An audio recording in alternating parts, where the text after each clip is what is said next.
Tarumbeta italia katika anga. Like this.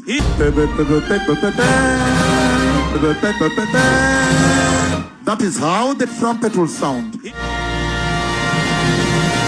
Ekonene. So history ya James Opande inaendelea kuwa interesting because it depends with who you talk to and who you listen to and who you trust. Because story kulikuwa na that leaked SMS message ilikuwa nasema that he was detained at the airport, and then afterwards kuna people who've shared like two different what are they called, like TikTok accounts. Na kwa hizi TikTok accounts kuna moja inaitwa James Opande official, na kwa hiyo James Opande official if you go there unanotice ni kama mse yuko US. So ilikuwa ni ati mnasemaje out there kunihusu, hii ni James Opande official, but when you look at this account it has like 252 followers. So I think this is just someone who decided to take this guy's Nini and run away with it.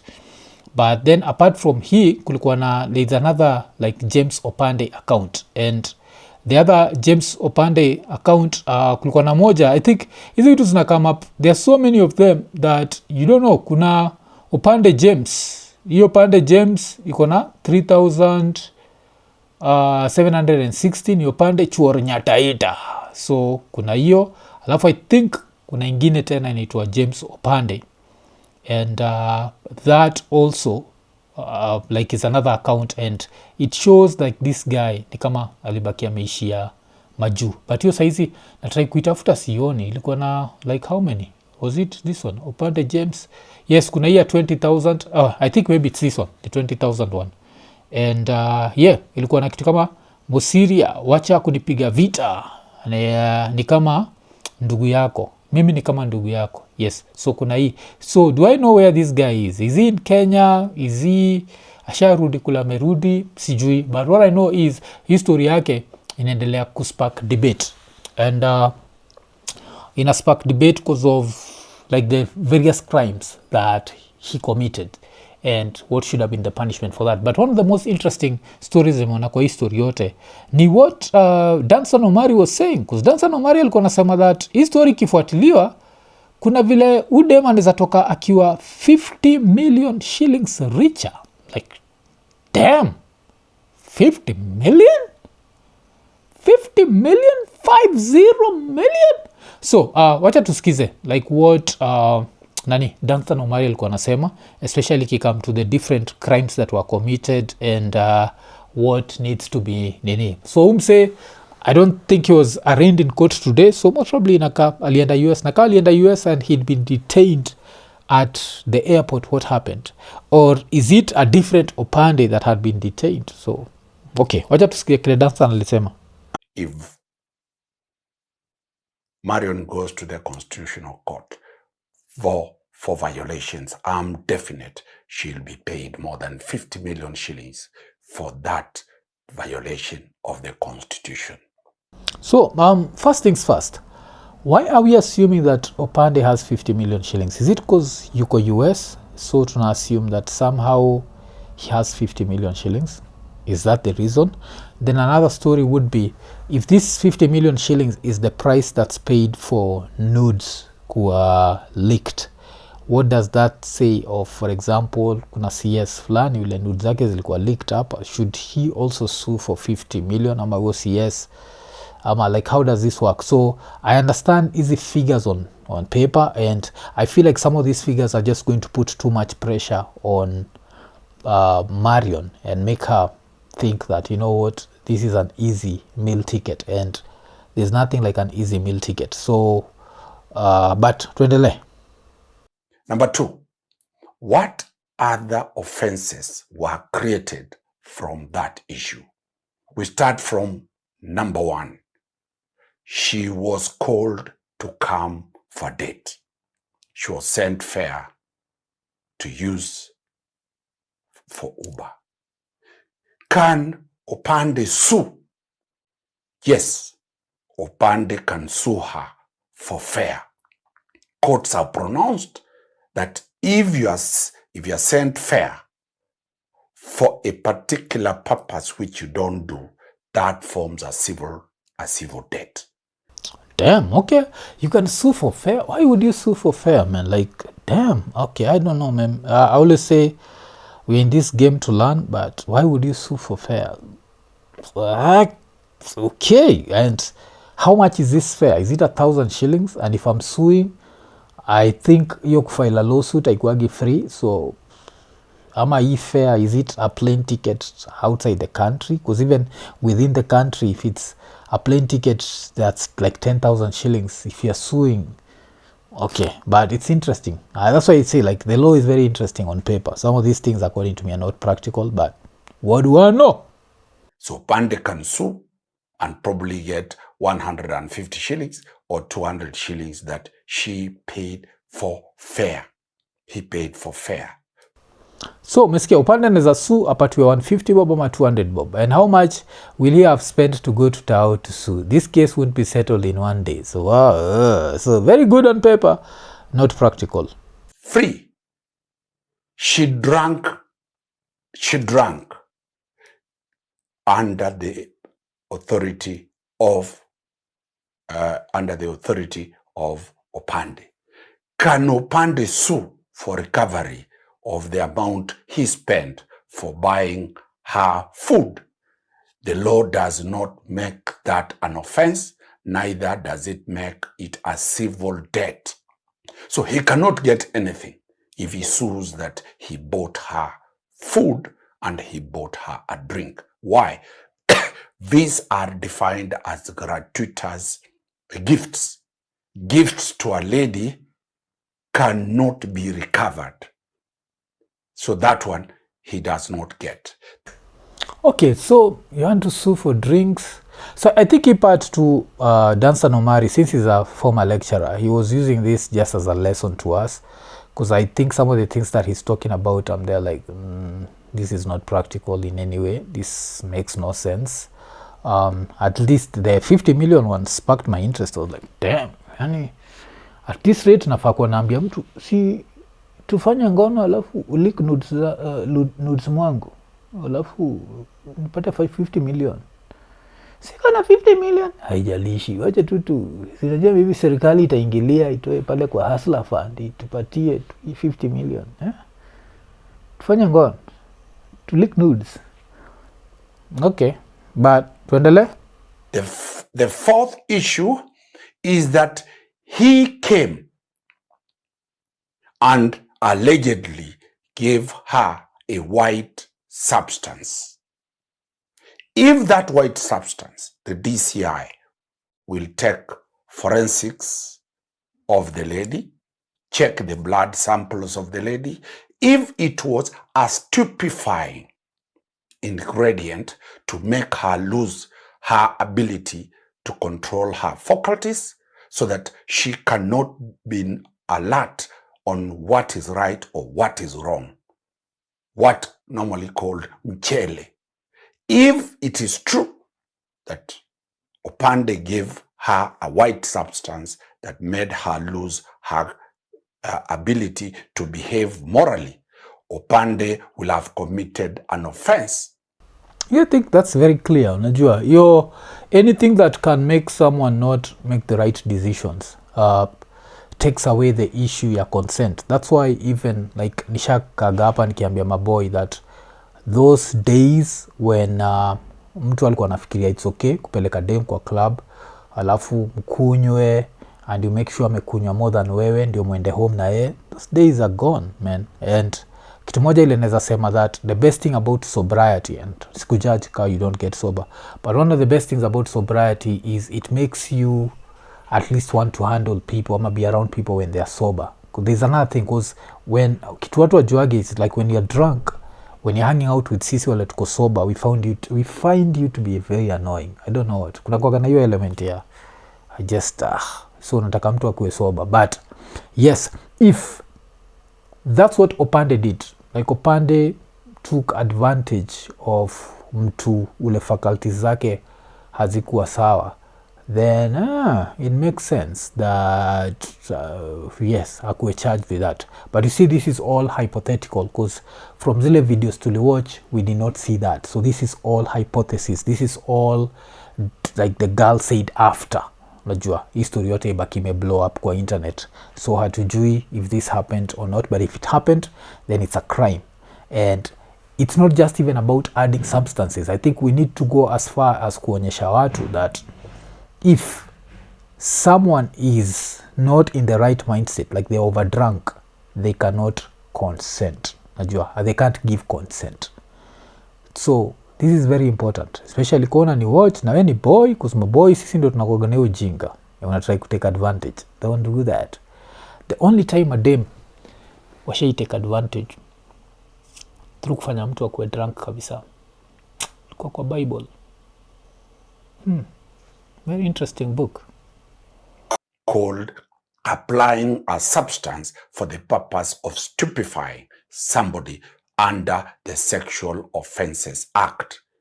Opande, if found true to have committed that offense, he'll go in for a duration of not less than 10 years for stupefying.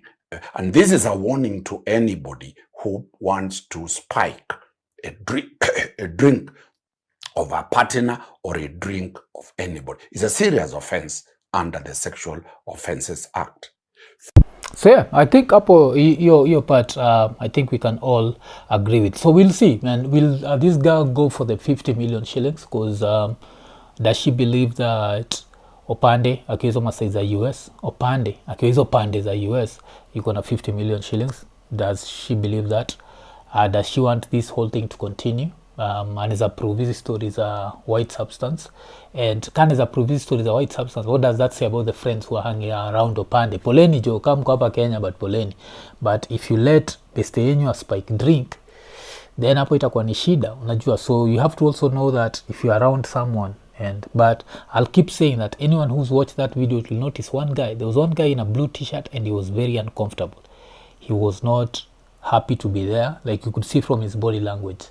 Alikuwa zile za nini inaendelea hapa, like the whole thing was. And sometimes it's just good to walk away. Don't stay hapo alafu ifike pali sisi wenyewe tuko hapa tunauliza like nini itafanyikia ule mse alikuwa hapo, and 1 2 3 things happened. So yeah, history ya Opande inaendelea kuspark debate. And konene najua mwaka ni mpya lakini injili ni ile lemfi. So kama uko US, uko UK, uko Canada ama uko the UAE na unatry kutuma do Kenya, baki umechangamka, ingia lemfi, utabaki umepata the most competitive rates. Lakini apart from that, on your first transaction ya $100 or more utapata $20 sign up reward. So unangoja nini? Baki umechangamka, chap ingia lemfi, international payments for everyone.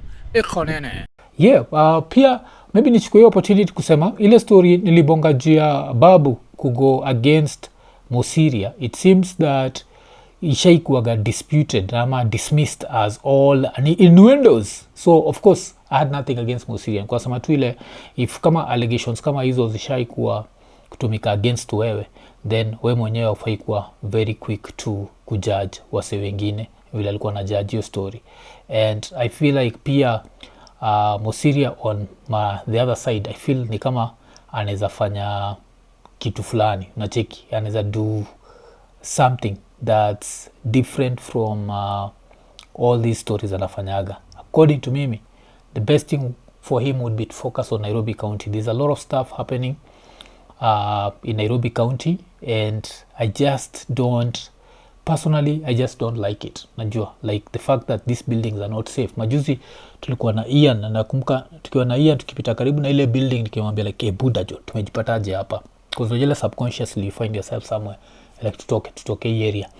But let's say this, of course after your story, your video ya Babu kwanza kugo around, what happened? Mosiria had to hit back. So Mosiria ali hit back aje, aliandika if you watch this video keenly, alafu kabaki ameshare ile video ya kitambo ya Babu Owino. Kwa both the girl and the boy could be in the wrong, but my stand is not about taking sides. It's about what the law says, especially on forceful recording and sharing content without consent. Nacheki. So amerifa kwa ile story Opande. Then akasema just think a few years ago someone shot a DJ just for telling him stop touching my girlfriend's buttocks, leaving the DJ crippled. Damn, sikuwa najua. Damn, okay. Then akasema yet no one attacked him online the same way I'm being attacked, not because I committed a mistake but for simply responding to a complaint and standing for what is right. Yet today, my only mistake is standing with someone I don't know who was forcefully recorded and cyberbullied and calling out what was illegal. Of course, yes, the illegal recording, that was illegal. Yes, the cyberbullying, I think that happened after the fact, after vitu zikuwe mbaya kabisa. Then ikakuwa, if in your conscience you feel I have offended you for my actions, I ask for your forgiveness. But on the case of illegal recording and sharing without consent, have no apology. Yes, we should have no apology when it comes to that. Then ikaendelea, it makes us wonder, if it makes you wonder, have we become a society so rotten that clear violations of the law are now seen as normal and those who speak the truth are treated like criminals? Alafu hapo wakashare ile video, the horrifying video. It happened on the 17th of January 2020. Damn, okay, sikuwa najua. And yes, the horrifying video of the last time that uboy anaitwa Evolve had all his faculties. Sikuwa najua that history yote ili happen juu ya dem kuguzwa haga. I don't know how true that is. You know, this is one of those stories that we don't know the details that happened. And for anyone ule anajuaga, like for me, that thing that Babu did is one of the reasons why I can never look at him the way everyone looks at him. Everyone looks at him as this savior of Nairobi. Do I think he'd be maybe a better governor than Sakaja? Yes, Sakaja has set the standard so low that I think, yes, he can be. Do I trust him? Is he someone that I'd want to hang around? No, because the worst thing about crime is the more that you get away with it, the more that you feel you can get away with it. And your crime, yeah, Evolve, it still scares me till now. And you are like, how someone now has to struggle with basic things. Why? Because someone decided that their life was not worth it. And then the family, of course, was put in a funny situation where they had to settle all this stuff outside, out of court. And yes, these were blamed because they could not afford to keep him alive without his financial help. So it's just that conundrum that's there, that exists. But this conundrum also bring other questions, because the other question is, let's say that day a lie went to the next level. Can Evolve survive without Babu around? You understand all this? So I don't know, man. But history of Mosiria and Nini now open up a lot of Pandora's boxes, and yes, but hiki tu lazima tujue, like, to come back to history ya Opande. And history of Opande, I think it is a very good lesson, especially for young men. Number one, on consent. Consent is very important, and you have to understand consent. And consent is something that inakuwagani, it's continuous. Kumbuka majuzi tukibonga jele story ya Andrew Kibe na Sajid wakiwa ndani ile M5, and where they met ule dem, alafu Andrew Kibe akamwambia, ukiingia kwa gari jua I'm going to komonga, I'm going to smash. And vile tulianalyze, cause dem alikubali, but I remember tukianalyze nikisema that yes, hata akikubali nje ya gari, akiingia kwa gari, and you do all this stuff ile mtafanya, if at any point she changes her mind and says no, no still means no. Consent is a continuous process, and it can be taken away at any point. So don't let the internet hype you. Ukue like, because even it's to come to story dem unakuwa nikisikia sasa kusema this is the reason dem lazima tafute do yake. This is not about money.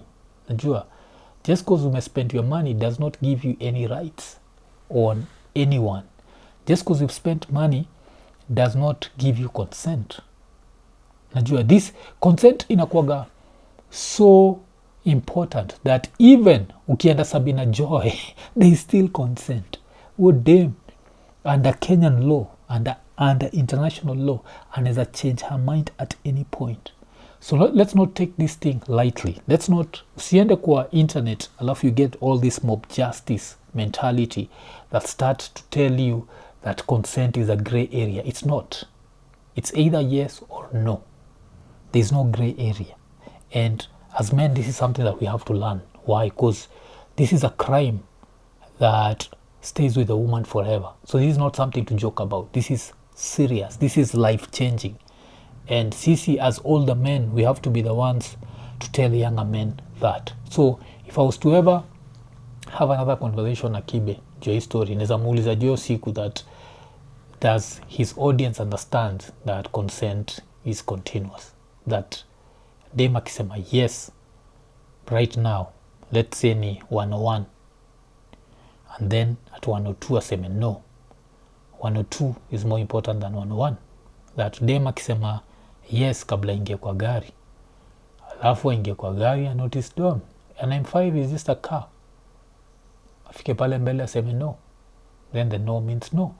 These are things like lazima tubaki tume understand, and we as men we have to keep telling other men about that, najua, and cause hatutaki kufanya maboy wa feel like there's a gray area iki come to that. So does it matter kile ule dem alikuwa amevaa that day? No.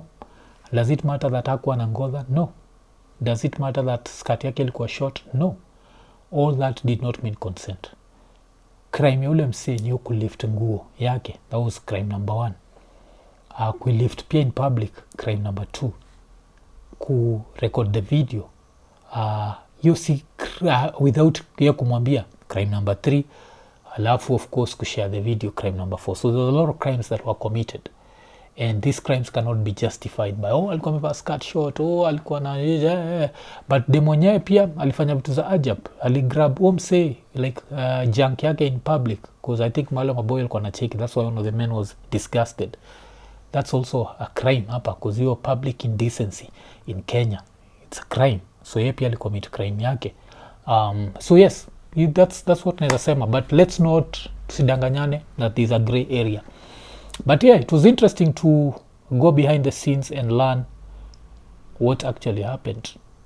He come to stories at DJ Evolve.